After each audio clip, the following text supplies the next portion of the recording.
guys, this is Susie. Welcome back to the garden. I know I'm popping in a few minutes late. We've talked about the fact that we need to manifest me showing up exactly on time, but it's been a really amazing couple of days for me with coaching clients and things going on in my world. And figuring out missing keys to help you guys all live in the end of your desire. So trust me, it's going to be worth me being, 8 minutes late? I am sorry, I did not mean to be 8 minutes late, but it's been an interesting week for me. Thursday, I do want to apologize for missing last week. I was coming back from Tulsa home. There was a couple accidents on the highway, which caused traffic to be really slow. So I didn't get home until way later than I expected. So I appreciate y'all understanding. And then I know we are still focusing on our Taco Thursday of living from the end. And a lot of things that I've learned this week in focusing on from the end, I've been teaching you guys over the last couple of weeks, is that when we truly want something, we have to live 100% from the end. And a lot of people think that what they truly desire is to be XYZ, when in reality, what they truly desire is something else. So we've got to get to the root cause of your desire and what the true desire is. And we all know Susie loves the show Lucifer. So if we go to Lucifer's analogy, Lucifer is the devil, and people are always trading him favors. So if I was to trade the devil a favor, what do I truly want in order to get that favor from him? So I'm not selling my soul. I'm using it as an example. If I were, I'm still using it as an example. If I want to be happily married to somebody, what is the desire? What is the root desire? If you break it down and you're walking around saying, why am I happily married? And you are not happily married yet. Why not? Because that's what you guys are all asking. What do I need to change? What do I need to do differently? What do I need to focus on to be able to get my desired end? So to get to the desired end, we've got to not find out what the belief is or the reason you're not getting the happily ever after. Why do you want the wedding ring? Why do you want the engagement ring? Why do you want to be their wife? Why do you want to be their husband? What is that deep, dark thing in your brain that you don't tell anybody? But if I were to be on a call with you, I'm going to listen to your words and I'm going to pinpoint and I'm going to hear what you say. For most of us, being happily married is a side effect. So I want to be happily married to Jared. What is my root desire to be happily married to Jared? Is it the piece of paper that says that we are now married according to the federal government? Is it being introduced as his wife? Is it the wedding ring on my finger? Is it being, going to the mailbox and getting a piece of mail out of the mailbox that says, Mrs. Jared? What exactly is that root that you want? Is it calling your best friend? Is it calling your mom? Is it being introduced by somebody who has absolutely nothing to do with your desire? So if I were to be standing next to, The Rock, and he introduces me as so-and-so, is that my true desire? When The Rock went from $7 to being worth multi-million dollars and $1 billion box office, he didn't doubt. He didn't waver in his faith. He stayed 100% true. He did it with grace and style. Donald Trump is a billionaire, and we all say that, he's flamboyant, he's arrogant, He's an embarrassment to the country. Both of them speak their desire into reality. The Rock said, I was struggling, never again. Trump uses bankruptcy to come back even further. When we want to marry the specific person, why? Why do you want to be happily married? Why do you want $2.7 million in your bank account? Why do you want to be a successful author? Why do you want to be, living your dream life happily ever after? If you are to tell nobody, but when that desire happens and you pick up the phone, who's the first person you're going to call and what are you going to tell them? What exactly are you going to say? Because it's never, ever truly about what we think it is. So I want $2.7 million in my bank account. Is that for security? Is that for peace of mind? Is that because if I had $2.7 million, then I could do whatever I want that makes me happy and I could do it for free? So if I'm doing something for free and I love it, then it's not a job. And if I get paid for it, that's a side effect. If I have $2.7 million in my bank account, I don't have to worry about being paid for. I don't have to worry about my bills being paid because they're going to be paid for a really long time unless I go on a stupid shopping spending spree, which that's not me. I do go on shopping spending sprees, but not all the time and not wildly. I had a lady I knew and she went on a shopping spree. She had multiple bank accounts with multiple six figures in each account. And she said, I went on a shopping spree. And I'm like, really? What was your shopping spree? Oh, it was like $3,000. It was a fraction of what she had in her accounts, but she considered that her shopping spree. Her desire was to be able to go shopping and never have to check her bank account. Her desire was to know that that money was there, and if she slid her card at the store, it was automatically going to go through. So she had her checking account and she has her money in it, so she doesn't even look at it. She wouldn't know if there was anything wrong with it. She wouldn't know if she was double billed. She wouldn't know anything because her only desire is the security of knowing if I go to the store and I slide my card, it's paid for. Being married, do you want that piece of paper? Does that piece of paper, are you going to text that person a picture holding that piece of paper with the person standing next to you? Are you going to call somebody and say, hey, I got married? Exactly. You never run out and you don't check it. When I struggled financially, I would check my bank account 1,000,000 times a day. It felt like it. I'd spend something, I'd check my bank account to see what went through. I would then swipe my card after it went through and I'd check it again to see what went through. And then I'd go to the next thing that I needed to purchase and I'd do the whole thing all over again because I was stressing and focusing on it wasn't enough. When I switched my money problems and I started creating, I make more than I spend, I always have money, I don't care how much money's in my bank account.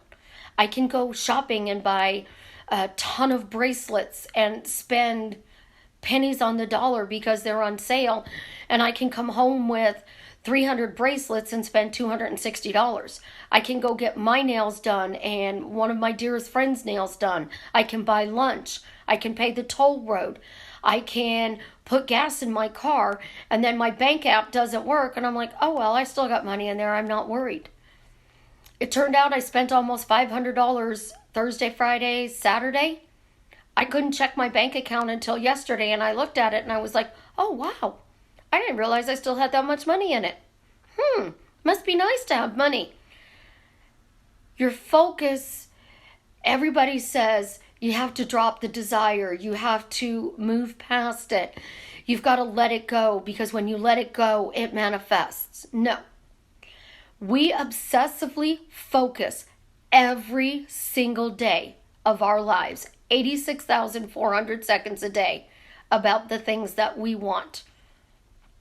We want to be happily married. We're thinking about, what do I need to do? What do I need to change? How do I tweak it? What am I doing wrong? What do I need to do differently? What does this sign mean? What does this dream mean? What does, this text message say? And we're reading old text messages, and we're focusing on the things that are going on in the relationship. But our true desire, what is it? What is your true desire? If you were going to trade me a favor right now to get that ring on your finger, what would you do when you got that ring? What would you call me and tell me you're going to do? That's going to get you that this quickly. We all saw Asifa's post in the group, and she said she had some amazing things happen. 4. We had a conversation, I believe it was Friday evening, and when we talked Friday evening, I kept asking her, what do you really desire? What do you want from this? What do you get out of this? What makes you happy about this? It doesn't matter if she's manifesting it for herself or for somebody else. What makes her specifically happy about that desire? And when we pinpointed it, she got it in 4 days. 4 different things. Just like that. And with our specific person, and we all know Susie hates that word, we're still calling them a specific person. We're still trying to recreate this specific relationship. We're still focusing on, how do I make it work? And yes, I know I'm not supposed to be talking with my right hand. How do we make it work? What do we need to do differently? Start using their name. Say it. I love Jared. I want to be with Jared. I don't know how I get to be with Jared, but I get to be with Jared. And what is the one thing that I'm going to do when I get to be with Jared? And I'm standing at the top of the Eiffel Tower, because we're all fantasizing and imagining and dreaming about that balcony scene in Paris. This isn't Romeo and Juliet. This is truly living from the end. When Neville was imagining being married to his second wife, when he was imagining getting out of the army, he went to bed every night, sleeping in his bed in his apartment in New York. When he wanted out of the army, it was in his bed in an apartment in New York. When he was getting married, she was sleeping in her bed next to his bed. Every night, until it hardened into fact, he imagined those scenes. During the day, he was living from the end. He was talking about why it was working out for him. Today, we don't use Neville's phrases. We don't say, thank you, Father. Isn't it wonderful? It's done. Because that is proper English to us. So we're using American slang in a British accent. Because that's the way they talked back then. Today, Susie changes it to questions. And those questions I teach you are very empowering. And the reason they're so empowering is because I get you to ask a question, which has to be answered, to state your feeling in the question, and your desire. And then if you're saying it's now, you're creating it now, because we don't live in the past. We live in the future. No, we live right now, this second. So right now, this second, I'm picking up my glass. Now I'm putting it down. Now I'm having a conversation. So the more we are saying, I'm happily married, what makes you happily married? Is it calling your mom and saying, hey mom, guess what? I married so-and-so. Is it being your mother-in-law? Is it introducing you? Is it your husband introducing you? Is it that piece of paper? Because Why do I happily have that piece of paper right now that says I'm happily married to him? And I understand privacy. I understand not wanting to say the person's name. I understand that, sorry, trying to hit the camera. Yeah. I understand that we are trying to get our end result, but we're coming at it from the wrong zone. We're coming at it from the wrong language. We're thinking of the desire. So in order to stay happy in the relationship, you're going to continue to ask yourself when you go home. You have a job, you're going to go home. You're going to say, why am I happily married? Am I going home to a happy house or am I going home to chaos? The more you say, I'm happily married, Susie's asking you a question that's taking you from a state of frustration, anger, doubt, fury, and she's bringing you to a state of love. Because when we define what happy means to us, and we walk around and say, well, Jared writes me poems, Jared makes dinner, Jared leaves me dinner, he helps with the household chores, he takes care of my car. In reality, none of that matters. It doesn't matter what that list says, because the true desire is shouting it and boasting about it and bragging about it.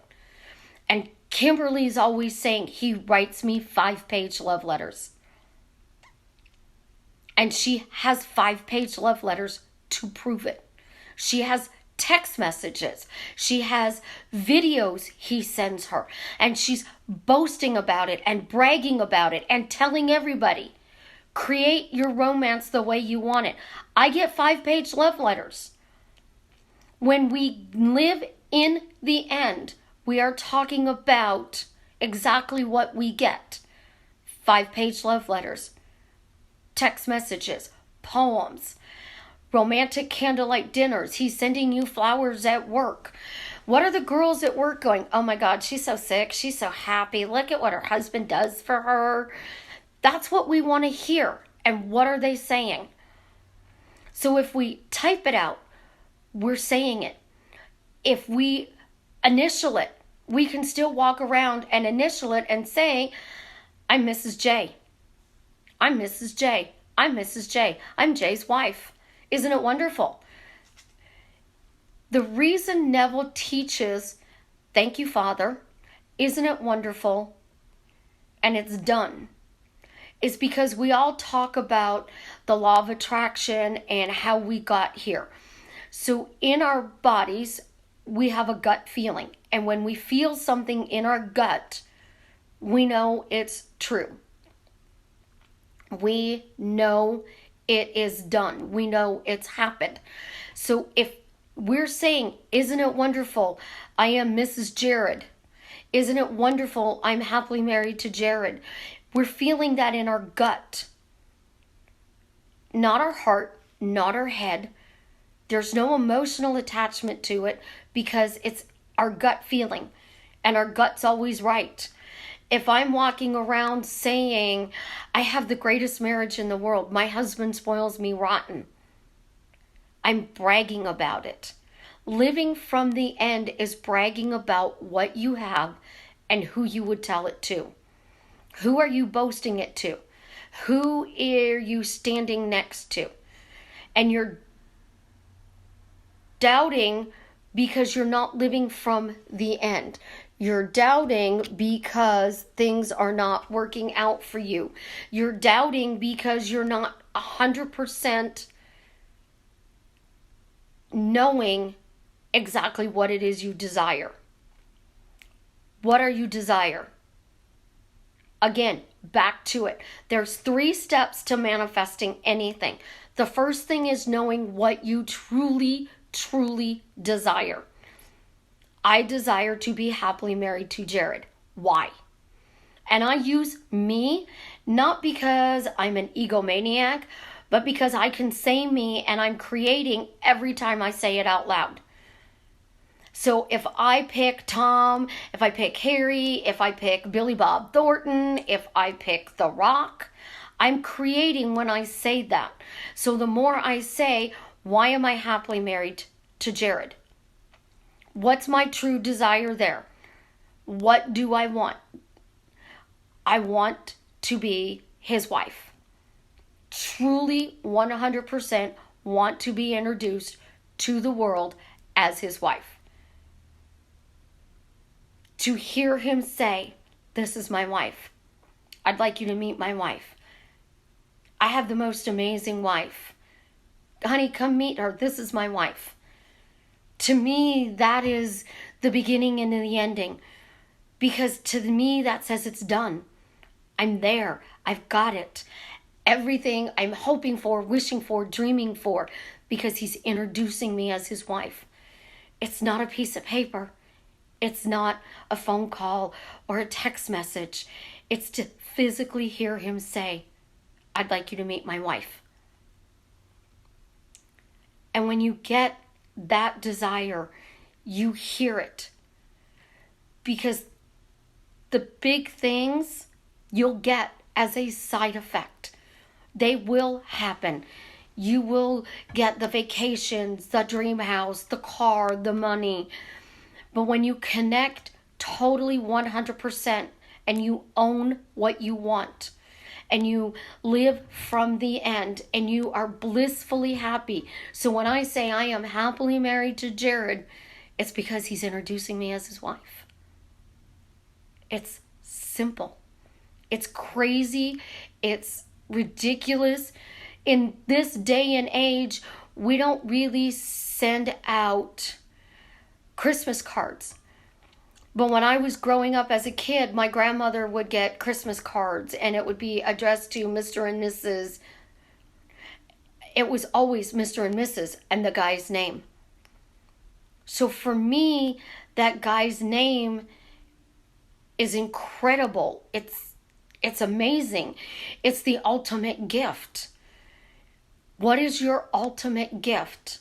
Because that's how you happily live from the end of any desire. As a coach, my ultimate gift is you guys messaging me and saying, Susie, guess what? This happened. That happened. Oh my God, you're never going to believe this.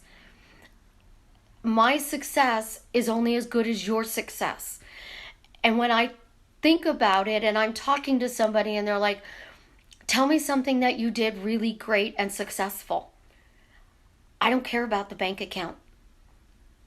I don't care about the car. I don't care about the mansion on the hill. I care about the success you guys are getting. And if I'm not doing my job, you're not getting that success. And when I'm doing my job, I have amazing phone calls. And people are glowing. My clients glow. It's an inner glow that explodes out of their body. And everybody's like, what are you doing? What do you mean? You're so calm. You're so peaceful. You're always smiling.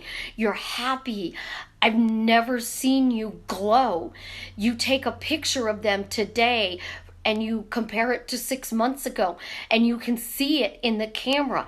They're radiating that love that's exploding out of them because they connected to who they are and what they desire. The I am is the love of God inside of us creating our world, and that world is created by the minions that God created to do the job for us. So we don't have to lift a finger. And obviously I really can't because I have a fractured wrist. So I can't be lifting a ton of bricks and building a foundation physically. I have to mentally build that foundation, and that is the first step.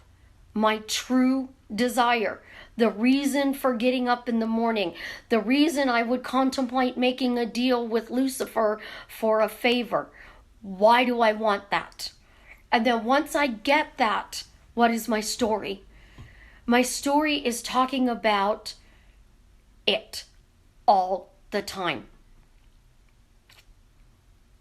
I'm talking about my wonderful husband, my amazing life, the things that we do together, the things that he does for me, the way people look at me, the way people are talking behind my back, because they're back there talking. And if you are talking about it, you're grateful for it, you're thankful for it, you have it. And if you have it, your world is rocked and your inner glow comes out. And when you're connected to that glow is love, and it's radiating from every fiber of your being. It's not spiritual, it's not emotional, it's magic. And when you tap into that magic, that unknown, and you ask the questions to stay in that state, which is step 3, everything comes together, bam, just like that. And why does it come together? Because we're obsessively focused forward and we're living the dream. What is your dream? You're at home scripting a scene about the balcony. This is Romeo and Juliet.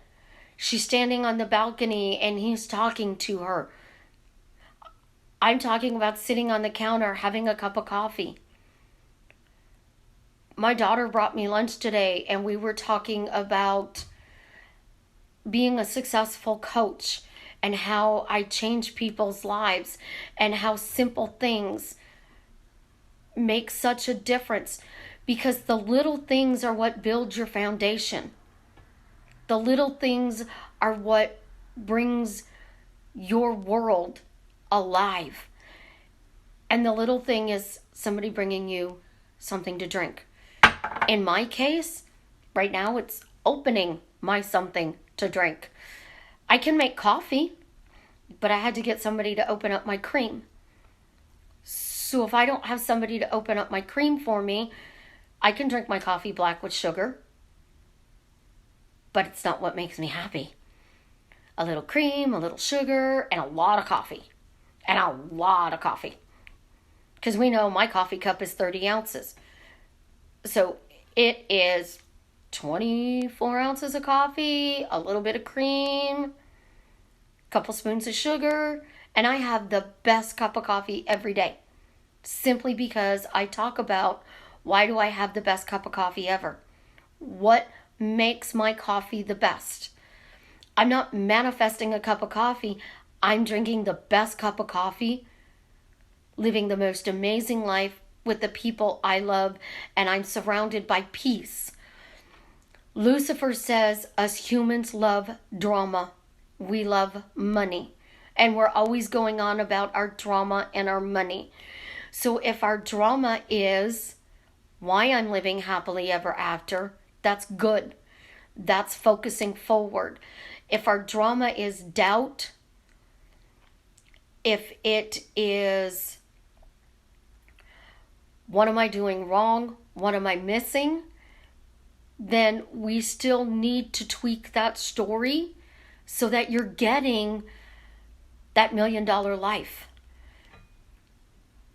Because to truly be wealthy, you are surrounded by the people you love. You have an amazing marriage or relationship. You have enough money where you are not checking your bank account and you are happily going about buying whatever you want.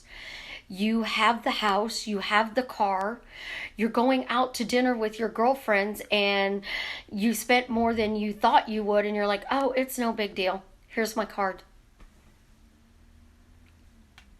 Who's buying margaritas tonight? Because we're making a taco. So my taco is my foundation. It's your tortilla. Is it a soft tortilla? Is it a hard shell? I like soft. So I take my soft tortilla and then I put my refried beans on it. I put my hamburger meat on it. And then I put lots of cheese on it because I'm Italian and we like lots of cheese. And then I put my lettuce and my tomatoes. And then I put my sour cream on it. The icing is how I roll up my soft taco shell. Because if I fold it in half and I take a bite, the contents are going to fall out all over my brace. If I fold the bottom part in and then in half, it could still come out the top. So if I fold it over and then I roll it up like a cigar, now I have this tube and nothing comes out because everything's inside this tube. And I can bite it like this and get everything I want. I get the tortilla, the refried beans, the hamburger meat, the lettuce, the tomatoes, the cheese, and the sour cream all in one bite. What is all the flavors in that one bite? I've had clients who literally told me, I have to have that piece of paper. I want to call my mom. I want to be addressed by his mom. I want to have him down on his knee and literally propose. Somebody else might be the flash mob, where they propose, put him in a wedding dress, and they get married all in the space of a 30-minute video. Others is running off to Las Vegas. Because literally the knock can come on the door and they can say, I love you. I will do anything you want if you will be mine. And you say, well, let's run off to Vegas and get married. And they're like, okay. But until you know that 100% reason why you want that knock on the door, you want them down on bended knee, you want them to say the most amazing words in your world, I love you, will you marry me? It's not what you really want. And when you focus on what you really, really, truly desire, Kimberly gets 5-page love letters. She gets breakfast made for her, dinners made for her. She gets text messages. He wraps his arms around her and he says certain things. That's what rocks her world to be with him. He spoils her. He makes her feel loved and cherished. And when he looks at her, she's the only woman in the world. So 1 million women could be standing in front of him and he'll talk to them, but he doesn't see them. And when he turns his head to look at her, they all know why. It's written all over them. It says, he's mine. Enjoy the conversation. He's mine. For some people, it's knowing that they're coming home to him. That they get to spend every night falling asleep in their arms and waking up in their arms the next morning. For somebody else, it may be having dinner with their best friend. Saying, he drew me a bubble bath last night. There was candles, soft music. He closed the door. I got to relax. And when I got out of the tub, there was this amazing dinner. It was candlelight wine, roses on the table. I don't know how he snuck it past me, but he does it all the time. Think about the things you say, because that's what's causing your doubt. Your doubt comes from looking at your bank account going, I don't really have that much money. If you have 3 cents in your bank account and absolutely nothing to buy right now in this second, you made more than you spend. If you have $300 in your bank account and you're flipping through Amazon and there's nothing you want to buy, you made more than you spend. If you have basic bills, you have rent or a mortgage, utilities, a phone bill, a cable bill, insurance bill, and that's it. Or you're lucky and your house is paid for, your car is paid for, and your basic bills are electric, phone, and cable, then your bills are $600 a month and you're making $3,000 a month and you're thinking you're struggling. It's because you're looking at it the wrong way. You're talking about it the wrong way. If you make more than you spend, you always have money in your bank account. If you're happily married, you're telling everybody. When you're bragging, it's working. And you're always bragging. Every single day of our lives, we brag. And when we brag, we create more of what we're bragging about. So brag about the good things. There is a French bulldog video, and I love watching this French dog video.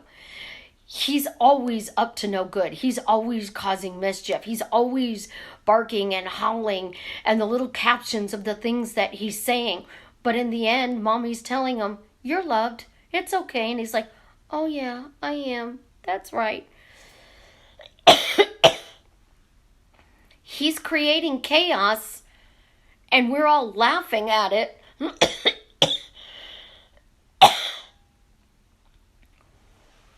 But he's, in the end, always getting his desire.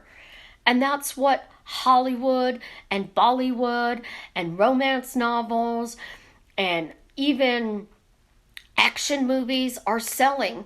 They're selling to us that something really good comes into our life, chaos ensues, and then we get that something really good back. Stop talking about the chaos, the doubt. What do you need to change? And start asking, if I'm living from the end, what would I have? What would I be doing? What would I be thinking? What would I be feeling? Because being Mrs. Somebody, you're acting different. You're talking different. You're walking different. You are thinking now, not as Susie, but as a couple. So I'm not thinking individually. I'm thinking of the two of us. I want spaghetti for dinner. He's allergic to it. So how do I get spaghetti and still make him something to eat? That's living from the end. But you can't script that. I'm allergic to pickles. So he's making the most amazing hamburgers, and his secret ingredient is relish. Would he still make mine with relish? Hell no. He's going to take and make sure that he makes everything, pulls out a section for me, puts it over here, makes my sandwich. He's going to get a different pan to cook it in. And then he's going to finish putting that stuff over here. He's going to go wash his hands. He's going to put the patties in this pan with the pickle stuff in it, and the patties in this pan with the no pickle stuff in it. He's going to have 2 separate spatulas. 2 pans, 2 spatulas. Because he's living in the end that he's happily married to me. And as a husband who's happily married to his beautiful wife, he's going to do things differently. So there's going to be pickles in my house, but I'm never going to touch them.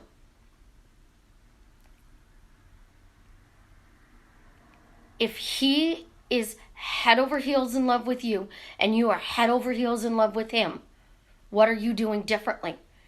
Go back to the very beginning of your relationship, the most amazing relationship you've had. You still talk about it. So continue to talk about it.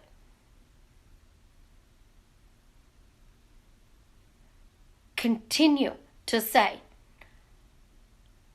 I get the text messages. I get amazing poems. He spoils me. He sends me these random silly jokes. We talk about the most weirdest things in the world.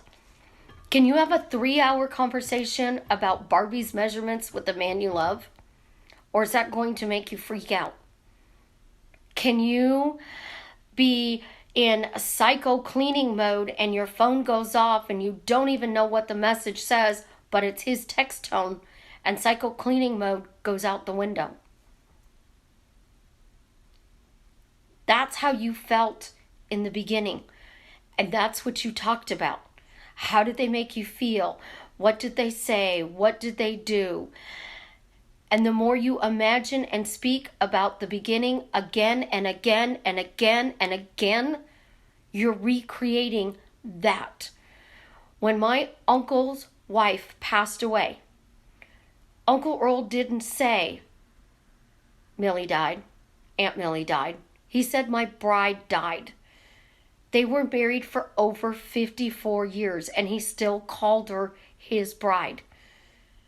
Tony Robbins says, do the things at the beginning of the relationship, always, and the relationship will never end.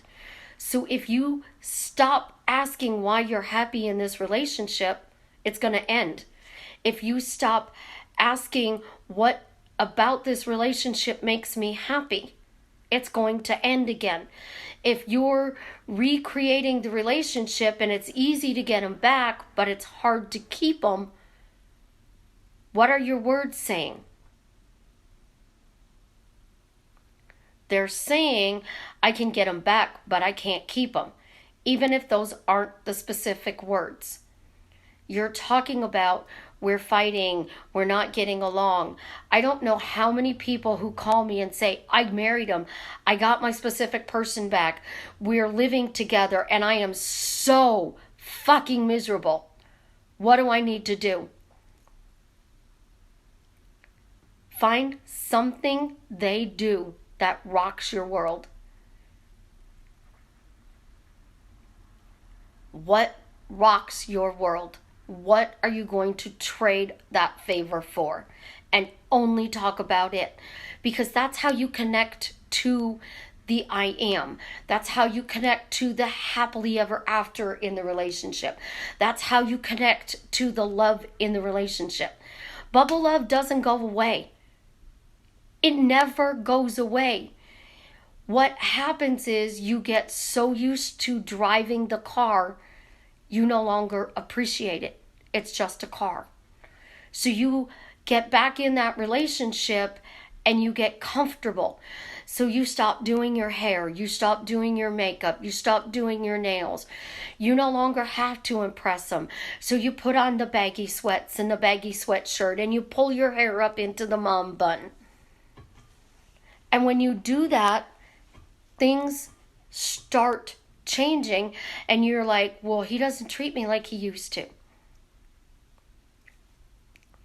He's spending more time with the guys. It's because you stop doing the blissful things. Neville says if you have a fight, to truly forgive, you have to forget about the fight. Can you walk outside 15 minutes after you have an argument, hand them a drink, and they look at you like you're batshit crazy? What is this? It's a drink. Why are you bringing me a drink? It's hot outside. I figured you were thirsty. We're arguing. Arguing about what? I can revise. I've been told I live in this bubble. And in this bubble, I only let things into my world that I want. And I am human, so I get sucked into Lucifer's drama.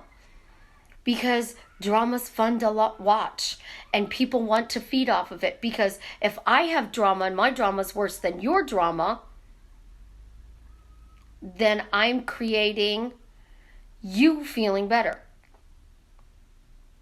Oh, always bring your wine. No, it should be margaritas if we're going to tacos. If we're doing Taco Thursday, we should have margaritas. So who's supplying the margaritas next week? Oh, I have to get a margarita glass because I don't. I have wine glasses. So I'll put that on my list for this week. How do I easily get margarita glasses so that I can have a margarita when we do Taco Thursday? It'll pop up somewhere. It's always going to happen and not in the way you guys script it. You can't script discussing Barbie's measurements for 3 hours. You can't script them making hamburgers and leaving out the relish. You can't script sitting at a stop and go light and texting somebody, "Can I vent?" And they say yes. And you say, "Can I keep them?" And he says, "Keep what?" And you go, "You said I could keep them." Question mark. "My boobs, duh, after surgery, you said I could keep them." Huh? Remember, you said I could keep them because they swelled up. Are you paying for the boob job? No. Okay, I'm done venting. Seriously? Yes. Have a great day. Can you legitimately script a conversation like that? No. Those things spontaneously happen. But I truly did that conversation. Sitting at a stop and go light at 32nd and range line, waiting for the light to turn red. Well, no, the light was red. I was waiting for it to turn green so I could make my left-hand turn. It was less than a 5-minute text between him and I. How stupid and silly is that conversation? But that stupid, silly conversation makes or breaks a relationship.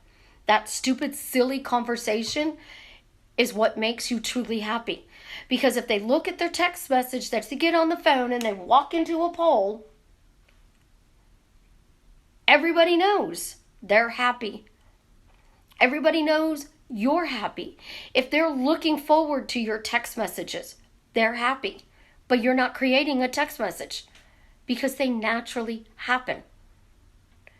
If you're creating from the end, the desire can be to go to France, to have the dinner on the balcony as the sun is setting, overlooking the Eiffel Tower.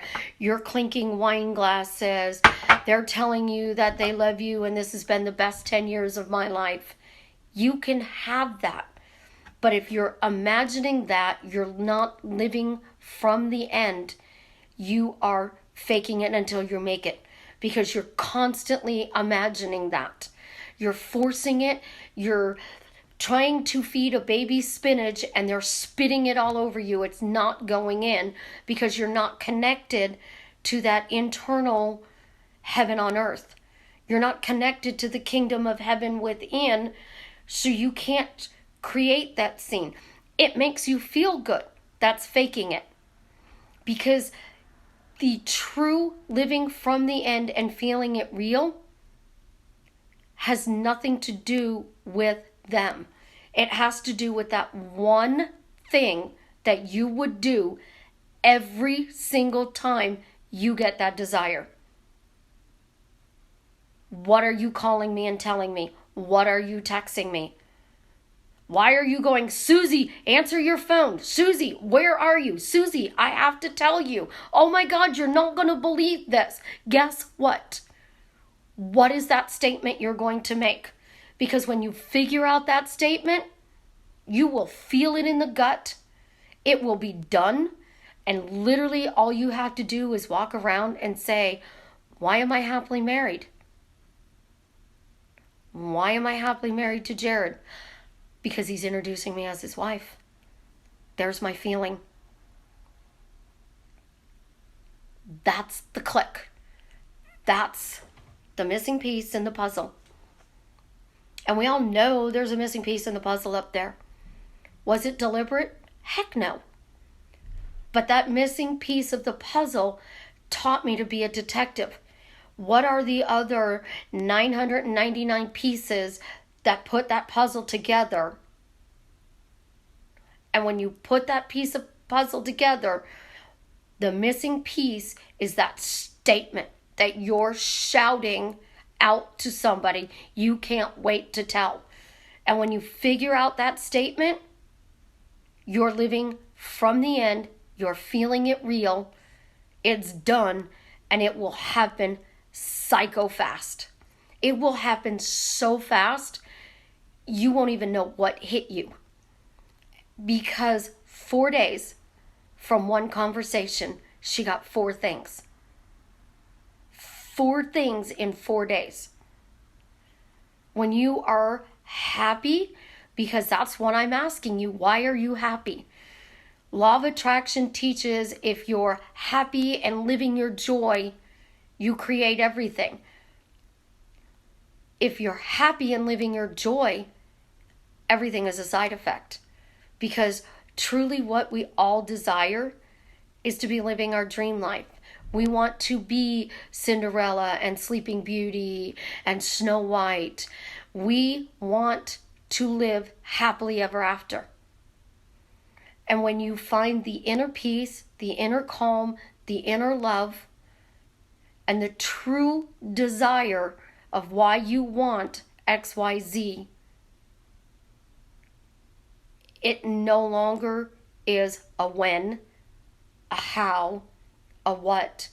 You're not waiting for it, you're not missing it, but it's knocking on the door, going, "Hey babe, I'm home." And you are gladly opening it up, grinning from ear to ear because absolutely everything is working out for you. And if your deepest desire is lame, it doesn't matter. How lame is it that we are in an age of women's rights and being independent and doing things the way we want to do them, our way? How lame is it to want to be called Mrs. Jared? I'm Jared's wife.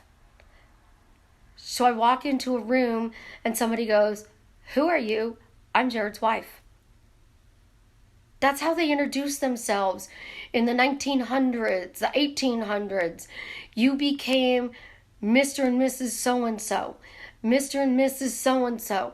So it's not lame to want to be right and call your mom. It's not lame to want your mother-in-law to introduce you. It's not lame to want to be accepted. It's not lame to walk out to the mailbox and pick up a check that has your name on it. It's all about you and how you feel, where you're coming from, and being 100% in the end of the desire. So your homework assignment, and we know Susie doesn't give homework assignments because she hates them. Find out what your true desire is. Break down and keep asking yourself, what do you truly desire from this desire? And when you find that, hold on to it with both hands and keep asking why it's working out for you quickly, easily, and effortlessly. And I guarantee you, you will be blowing up that person's phone that you want to tell the world about because you got your desire.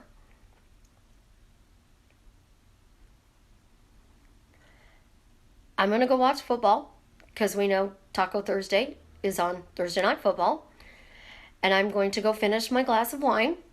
And I am going to work on the next series. I think living from the end is important. But I also think that you guys need to learn to ask better questions so we can live from the end. So we're going to start next week with why are we living from the end?